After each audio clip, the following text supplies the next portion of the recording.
Dans le cadre de notre série Au cœur de l'islam, nous présentons surtout les points communs entre le Coran et la Bible pour faciliter la discussion au niveau théologique entre les chrétiens et les musulmans, ce qui va nous amener à une meilleure compréhension et j'espère à une amitié sincère et durable. Nous avons donc vu dans les épisodes passés beaucoup de convergences, de choses que nous avons en commun et qui sont souvent peu connues, soit cachées par des préjugés, soit cachées par une mécompréhension du texte. Nous y reviendrons en conclusion.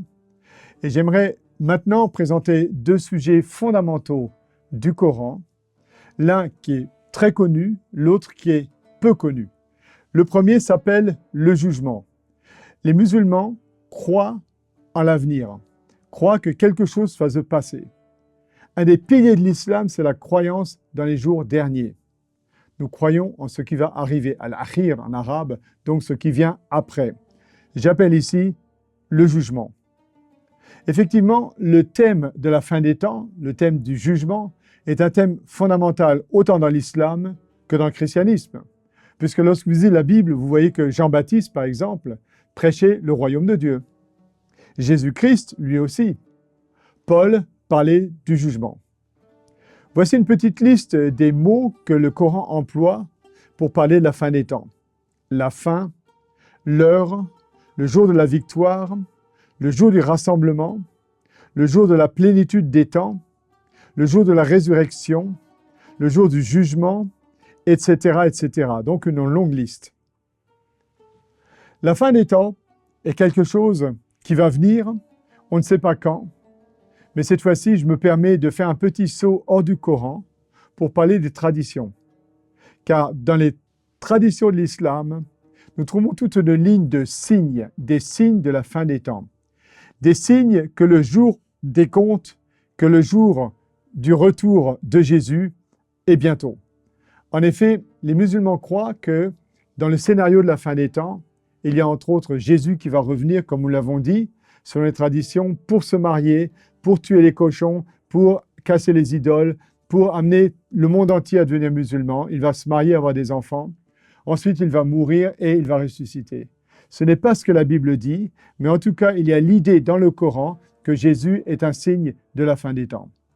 Or, dans les traditions, dans les hadiths, dans la sunna, on trouve toute une liste de signes des temps que je vous présente maintenant.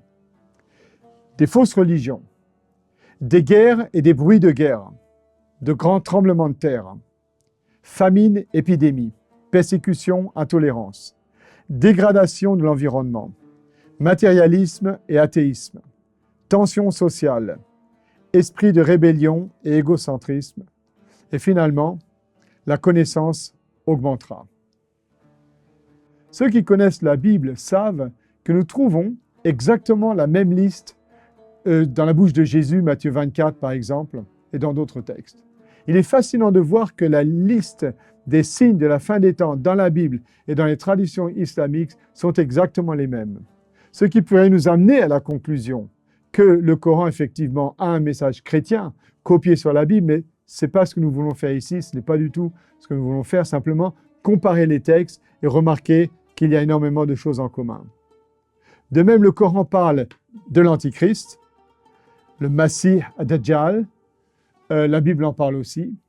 Le Coran parle de la venue de Gog et Magog et de la bête qui monte de la terre que nous trouverons décrite dans l'Apocalypse de Jean au chapitre 13 en deuxième partie. Donc ce sont des figures eschatologiques qui sont communes dans le christianisme et dans l'islam. Ensuite, le Coran va parler beaucoup du paradis, dans des termes parfois mal compris à raison de mauvaises traductions. Par exemple, certains pensent que s'ils vont se détruire, se faire sauter en l'air avec de la dynamite, ils vont aller au paradis et avoir un grand nombre de vierges, de jeunes vierges qui vont s'occuper d'eux. Ce n'est pas du tout ce que le Coran dit. Désolé mes hommes, ne croyez pas cela. C'est une mauvaise traduction d'une expression araméenne dans le Coran.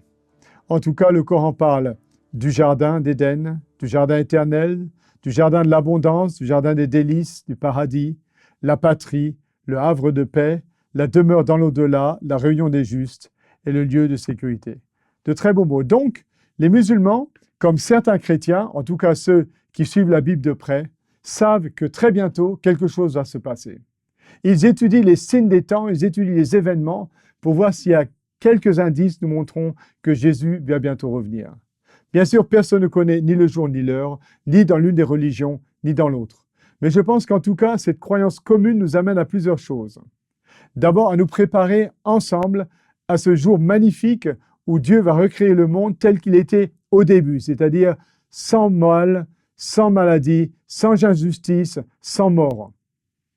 Et deuxièmement, le Coran nous dit que les chrétiens qui sont différents sont ceux qui croient au jour dernier. Sourate 3, Al-Imran, verset 113. Ils ne sont pas tous les mêmes. Parmi eux, il y a une communauté qui croit dans les derniers jours, etc., etc. Nous l'avons lu plusieurs fois. Nous avons ici donc un point commun à travailler.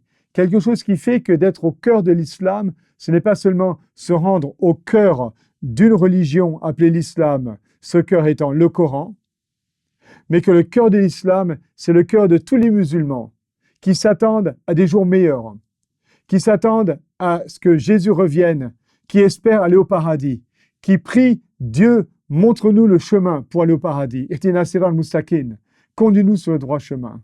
Qui cherchent à avoir un cœur pur, à avoir la paix éternelle.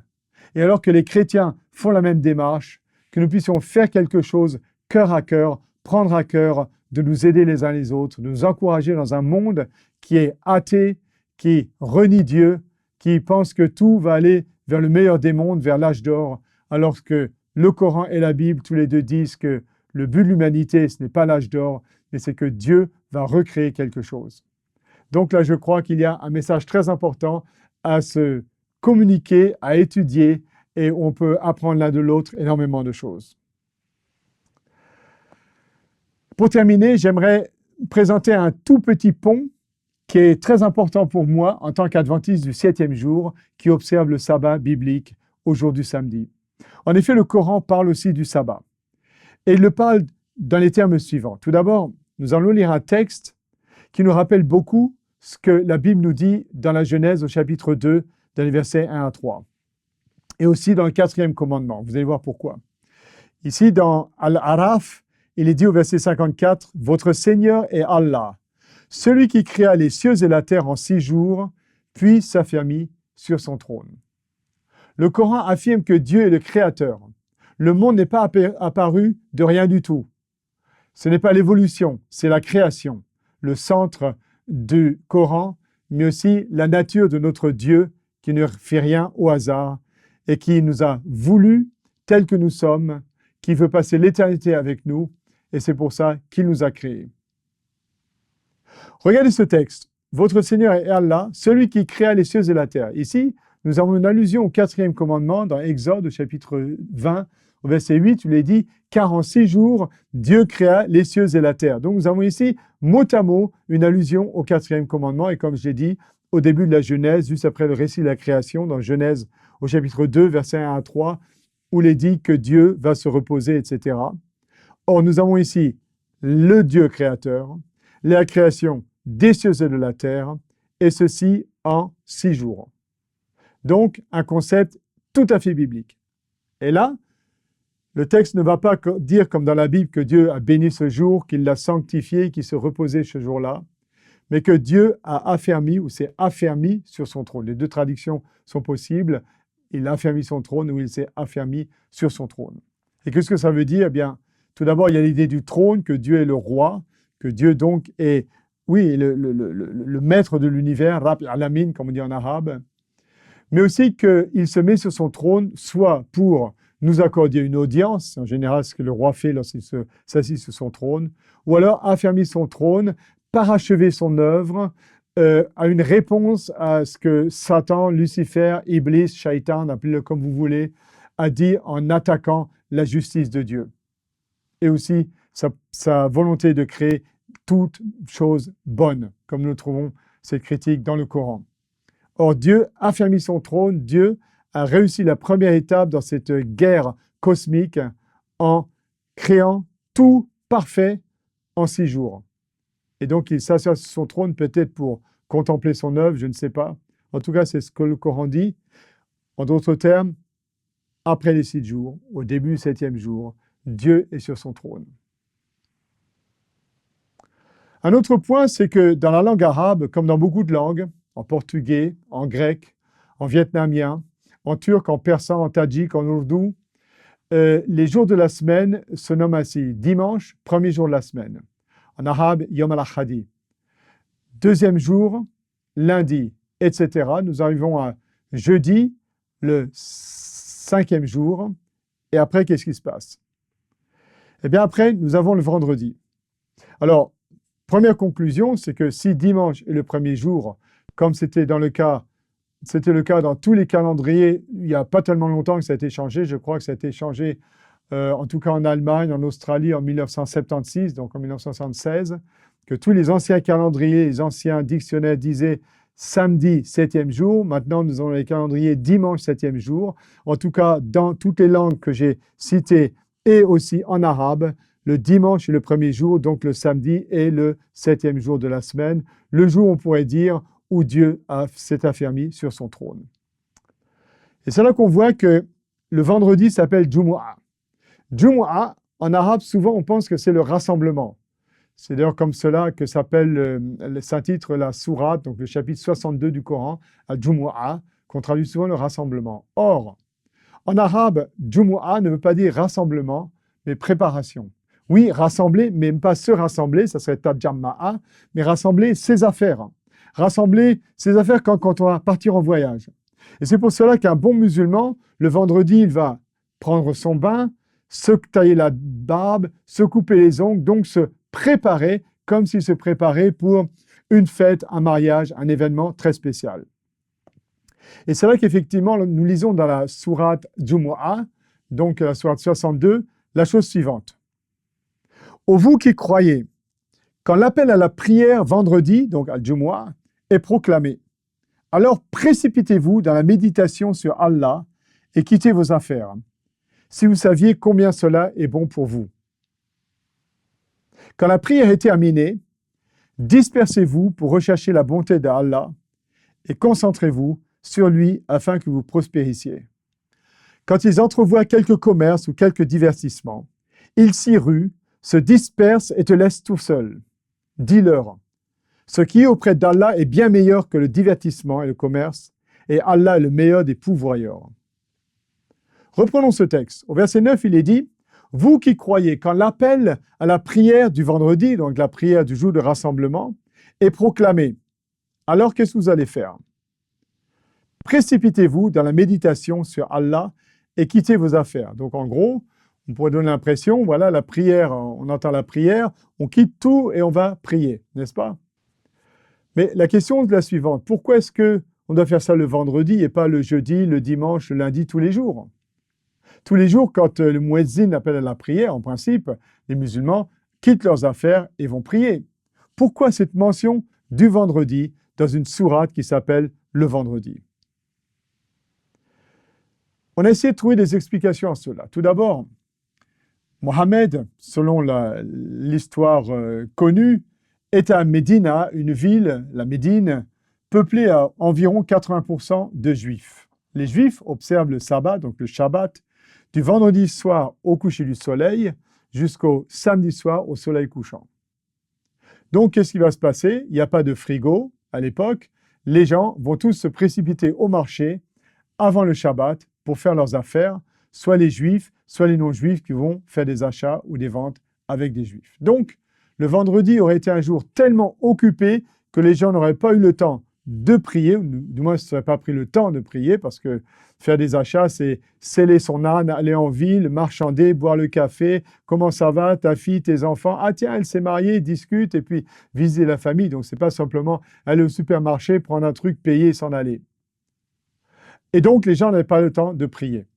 Et c'est pour ça que le Coran rappelle aux gens que le vendredi, ils doivent aussi prier.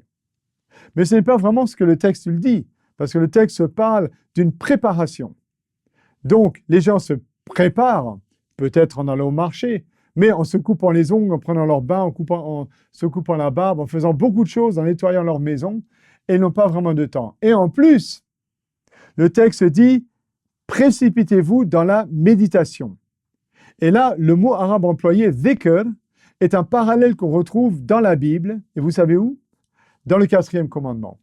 Le 4e commandement dit « Zakor yom ha-shabbat le kadesho ». Souviens-toi du jour de repos pour le sanctifier. Ou plutôt, Zakor commémore le jour du sabbat. Mets-toi dans l'esprit du sabbat. Et c'est exactement le même mot que nous trouvons ici, Zakor, dhikr, dans le Coran. Donc, ici, nous avons une allusion au 4e commandement. Tout comme le texte qui disait « Dieu a créé les cieux et la terre en 6 jours » est une allusion au 4e commandement, nous trouvons ici une allusion au 4e commandement dans ce texte. En d'autres termes, quand le vendredi, vous êtes préparé, qu'on appelle la prière, le midi, eh bien, finissez vos affaires et préparez-vous à rentrer dans l'adoration du sabbat. C'est pour ça qu'il est marqué « quittez vos affaires » et ensuite, au verset 11, il est dit, au verset 10, pardon, quand la prière est terminée, donc la prière vers 1h de l'après-midi, peut-être 2h, dispersez-vous et faites quoi? Cherchez la bonté d'Allah et concentrez-vous sur lui afin que vous prospérissiez. C'est-à-dire que peu à peu, les gens rentrent à la maison et se préparent à ce qui commence sous les tropiques, ce qui est le cas à la Mecque, à Médine, en Arabie Saoudite, environ à 18h du soir. Eh bien, les gens commencent le sabbat. Et c'est pour ça que le texte continue en disant qu'il y a des gens qui vont aller faire des divertissements, du commerce. Ils te laissent tout seul à quoi? À prier. Ce qui veut dire que Mohammed, à qui ce texte s'adresse, eh bien lui, après la prière, il a cherché la bonté de Dieu. Il a cherché la commémoration. Il a célébré la bonté de son Dieu. En d'autres termes, aurait-il observé le sabbat? Avant de répondre à cette question, regardons encore quelques textes du Coran. D'abord, nous avons une histoire qui parle des Juifs qui ont transgressé le sabbat et Dieu leur a dit « soyez des singes abjects ». Donc, certains pensent que Dieu a transformé ces Juifs en singes, d'autres simplement qu'il leur a dit qu'ils devraient se conduire comme des singes. Peu importe, on pourrait même invoquer ceux qui disent que l'homme descend du singe. Depuis qu'il n'observe plus le sabbat, il ne croit plus dans le Dieu créateur et croit dans l'évolution qui effectivement nous dit que nous descendons du singe. C'est une possibilité, je ne sais pas, à vous de voir. Mais en tout cas, il y a ici une punition pour ceux qui n'observent pas le sabbat. Alors, si le Coran a été écrit à des Arabes, pourquoi est-ce qu'il va parler des Juifs qui ont été punis? À quoi ça sert si le sabbat n'était pas valable pour les auditeurs ou les lecteurs du Coran? Il doit y avoir une leçon pour nous, pour vous les musulmans, qui lisez ce texte. De même, quand il est dit, à Nisa au verset 47, « Ô vous à qui on a donné ce livre, croyez à ce que nous avons fait descendre en confirmation de ce que vous aviez déjà, afin que nous effacions des visages et les retournions à l'envers, ou que nous les maudissions comme nous avons maudit les compagnons du sabbat. » Car le commandement d'Allah était toujours exécuté. Donc le Coran s'adresse à des gens qui doivent croire dans tous les livres. Et ça, ce sont les musulmans. Puisque le contexte de l'islam, c'est de dire, vous, les croyants, croyez en Dieu, en ses anges, en ses messagers, en ses livres. Nous connaissons très bien ce texte, dans le même chapitre d'ailleurs, à Nisa, le chapitre 4 du Coran. Donc là, il est dit, encore une fois, je répète, on vous a donné le livre, croyez, et, le texte continue, que vous ne soyez pas maudits comme ceux que nous avons maudits, qui, les compagnons du sabbat. Alors on pourrait dire, bon, les compagnons du sabbat, c'est un titre pour les Juifs, tout simplement. Mais c'est plus que cela. Parce que le texte ajoute, car le commandement d'Allah est toujours exécuté. Donc il ne s'agit pas simplement de nommer les Juifs, les compagnons du sabbat comme ça, mais de montrer que on les a maudits alors qu'ils devaient garder le sabbat. Parce que le commandement d'Allah est toujours valide. Et ça, c'est adressé aux musulmans. Dans le même chapitre, Surat Al-Nisa, au verset 154, il est dit « Et pour l'alliance envers eux, nous avons dressé la montagne, donc le mont Sinaï, et leur avons dit « Entrez par la porte en vous prosternant ». Et voilà ce que maintenant le Coran dit. Nous leur avons dit « Ne transgressez pas le sabbat » et nous avons conclu avec eux une alliance solennelle. Donc le sabbat est le signe d'une alliance solennelle, en tout cas pour les Juifs, mais si on reprend tous ces autres textes que nous avons déjà lus et que nous allons encore lire, le sabbat est présenté ici en exemple pour les musulmans, Pourquoi? Parce qu'il doit encore avoir de la valeur, c'est certain. De même ici, dans le texte suivant, interroge-les, donc interroge les Juifs, au sujet de la cité qui donnait sur la mer lorsqu'ils transgressaient le sabbat. Et il y a une petite histoire où les poissons venaient à eux faisant surface au jour du sabbat et ne venaient pas à eux lorsque ce n'était pas le sabbat. Mais le texte ajoute, c'est ainsi que nous mettons à l'épreuve, car ils étaient effrontés dans leur désobéissance. Le texte donc juge les Juifs pour ne pas, et les accuse en fait, pour ne pas avoir observé le sabbat. Et pourquoi est-ce que les musulmans doivent les interroger à ce sujet-là? Quelle est la leçon à en tirer? Pourquoi demander à des Juifs, à l'époque de Mohammed, donc après 622, après Jésus-Christ, pourquoi les Juifs de l'Ancien Testament ont été maudits dans une situation précise alors qu'ils n'observaient pas le sabbat? Quel est le sens de cette interrogation? Eh bien, le sens, c'est qu'elle a quelque chose à dire aux musulmans aussi.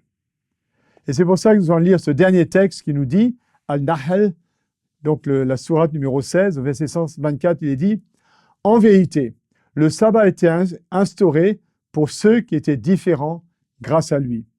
Au jour de la résurrection, ton Seigneur jugera certainement sur ce en quoi ils furent différents. » Le sabbat ici est une mesure de la confiance en Dieu, une mesure de l'obéissance au jour de la résurrection, c'est-à-dire dans les derniers jours. Alors pourquoi seulement pour les Juifs? Voilà la grande question. Moi, en voyant ces textes, je pense sincèrement que le Coran, en tout cas, nous dit « Pensez au sabbat, rappelez-vous ce qui s'est passé, interrogez les Juifs. » Deuxièmement, le Coran nous dit que c'est un test au jour de la résurrection. Et troisièmement, en tout cas, le Coran ne parle pas du vendredi comme d'un jour sacré. On va finir par une hadith, donc une tradition qui n'est pas dans le Coran, mais que je pense est importante, où le prophète Mohammed dit la chose suivante. « Quiconque se purifie chez lui, donc à la maison, puis se rend à Quba, y effectue une prière, remportera une récompense égale à celle d'une Umrah. » Alors, je vais vous expliquer un peu pour ceux qui ne sont pas familiers avec les termes du Coran ou de l'islam. Umrah, c'est le petit pèlerinage qui se fait à la Mecque aujourd'hui, donc une forme de pèlerinage très importante pour les musulmans, bien entendu. Le texte dit « Quiconque se purifie chez lui », donc fait ses ablutions pour faire quoi? Pour prier. Mais il se rend à Quba pour y prier. Ben ça, c'est plus important que le pèlerinage. Donc la question, c'est de savoir, c'est quoi Quba? Eh bien, nous allons le demander à Wikipédia. Pourquoi pas? Et voilà ce que nous y lisons. La mosquée de Quba est la plus ancienne mosquée du monde. Ses premières pierres furent posées par Mohammed dès qu'il arriva de son émigration de la Mecque à Médine. C'est une mosquée qu'on peut encore visiter si vous allez à Médine. Donc la mosquée à Quba. Et le texte continue en disant « Mohammed avait coutume de s'y rendre chaque samedi. » Donc, reprenons le texte que nous avons lu, où le prophète dit « Quiconque se purifie chez lui pour prier chez lui, mais le samedi, il se rend à la mosquée pour prier, mosquée étant l'endroit d'adoration, sajada, donc masjid, ça veut dire l'endroit d'adoration. Celui qui prie la semaine chez lui, mais le sabbat va prier à l'endroit d'adoration, et bien ça, c'est plus important encore que le pèlerinage à la Mecque. Je pense que c'est un sujet qui vaut la peine de réfléchir, tout comme beaucoup de chrétiens ne savent pas que la Bible, du début à la fin, ne parle que du sabbat et pas du dimanche ou d'autres jours. De même, le Coran ne parle pas du vendredi, mais nous parlons en tout cas dans ces 6-7 textes que nous avons lus sur le sabbat, en précisant dans une tradition que Mohammed avait coutume de se rendre dans ce lieu de prière, le premier lieu de prière de l'islam, le samedi. Eh bien, je pense que ça va nous aider encore à dire « Waouh, nous avons beaucoup de choses en commun » et que ça vaut vraiment la peine de discuter et de nous aider. Et je vais vous dire, c'est facile. C'est facile quand un musulman est prêt à suivre ce que son livre dit et lorsqu'un chrétien est prêt à suivre ce que son livre dit. Et cela, nous allons le voir dans le prochain épisode qui sera une conclusion à notre petite série Au cœur de l'islam.